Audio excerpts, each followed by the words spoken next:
Right, guys. Arsenal have just beaten Bournemouth by 3 goals to 0 in a very impressive performance by a very exciting Arsenal side. They pretty much had the game done and dusted after about 10 minutes with 2 goals from Martin Odegaard. The opening goal, Gabriel Jesus, take your hat off to him because that was just amazing. The way he managed to turn a nothing ball into a chance. He managed to shrug off a Bournemouth defender in an aerial battle, and Jesus isn't the biggest player. And then weave in and out of about 3 Bournemouth players, let off to Martinelli, whose shot was saved but fell to Odegaard for a tap in. Second goal, again, brilliant team goal. Ben White on the overlap from Bukayo Saka puts it across goal. Jesus controls it for Odegaard, and Odegaard scores. But the funny thing is Jesus played a part in both goals. The one he got the assist for was the one where it was a bit of a nothing moment. Like, he was trying to shoot himself, but Odegaard stole it off him. But the first one was just absolutely brilliant, but he won't get an assist for it because he didn't play it to the goal scorer. But Jesus just had a fantastic game. He was very unlucky to have goal disallowed in the second half. He was marginally offside though. And Arsenal also got their third through William Saliba, who capped off a brilliant performance with a brilliant strike. Whipped it with his left foot from the edge of the box. It wasn't the sort of finish you expect from your centre-back. He just looks like a new signing, doesn't he? You'd have thought, if you'd have watched him without knowing the context to what he's done at Arsenal, you'd have thought, oh, Arsenal have paid a good 40 to 50 million pounds to have this player at the back. But they paid 20 million for him 3 years ago and haven't played him until this season. So he looks absolutely superb, But in fact, the one thing I like about him the most is actually his chant, to the tune of Tequila by Arsenal fans. Quite good, that. But yeah, he had a brilliant game. Pretty much every Arsenal player had a brilliant game today. And one of my favourite Arsenal players at the moment, not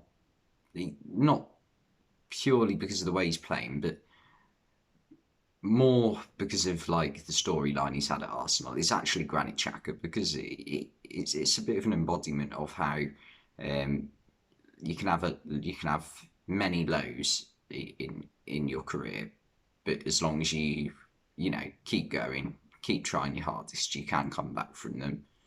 And yeah, he's a big part in this Arsenal team. Plays really well most weeks. Okay, he still has the occasional shocker, but some players are like that. It's better to have a player who plays 8 out of 10, 75% of the time, than it is to have a player who plays 6 out of 10, 100% of the time, in my opinion. And yeah, just a brilliant team performance from Arsenal today. Bournemouth, I thought it's a similar thing to what I said last week after the Man City game. It's just like Scott Parker can't expect to stick Kiefer Moore up there by himself and expect to have any success. In fact, Kiefer Moore had a brilliant game considering he had no one up there for the majority of the game with him. Bournemouth were better when they brought on Jadon Anthony in the second half. Made a couple of substitutions, and they were a better side after that. Brought on Lewis Cook as well. But if Solanke's injured, you've got to stick to the system. You've got to just play someone else up there with Moore, even if they don't have the physical presence of Dominic Solanke. You can't change your system purely because one player's injured. If you are that reliant on one player, then you're in trouble, in my opinion.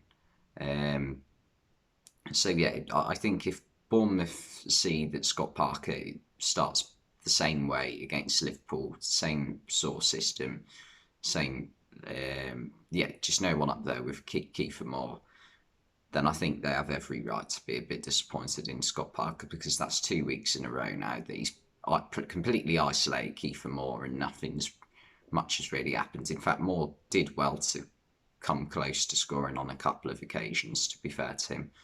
So Bournemouth were much better in the second half after they made the substitutions. First half was just total domination from Arsenal. They just looked so controlled, everyone included. Defence, Ben White and Zinchenko were just almost coming into the midfield at times and just playing really well. Thomas Partey looked like a rock at number 6, played well as well. And yeah, even the substitutions they brought on Arsenal. Eddie Nketiah, he had impact on the game, nearly scored on one occasion. Martinelli as well kept causing problems down the left-hand side for Bournemouth. Um, I thought when I did see the lineup out, I did think having Zamora back at left wing back would help Bournemouth, but Arsenal were just that good that it just didn't make a difference. The the only positives I think are the fact that after the subs were made in the second half, Bournemouth were able to get the ball up the pitch a bit more and allow Lloyd Kelly to have his long throw-ins into the box, and that caused Arsenal and Aaron Ramsdale particularly a few problems at times, but nothing major really. And yeah, Arsenal are looking very, very good.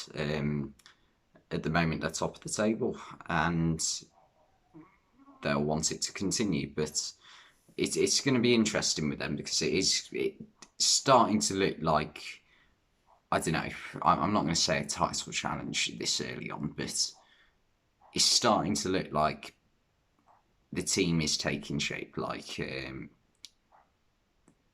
don't know how to put it, but I think they'll get top 4.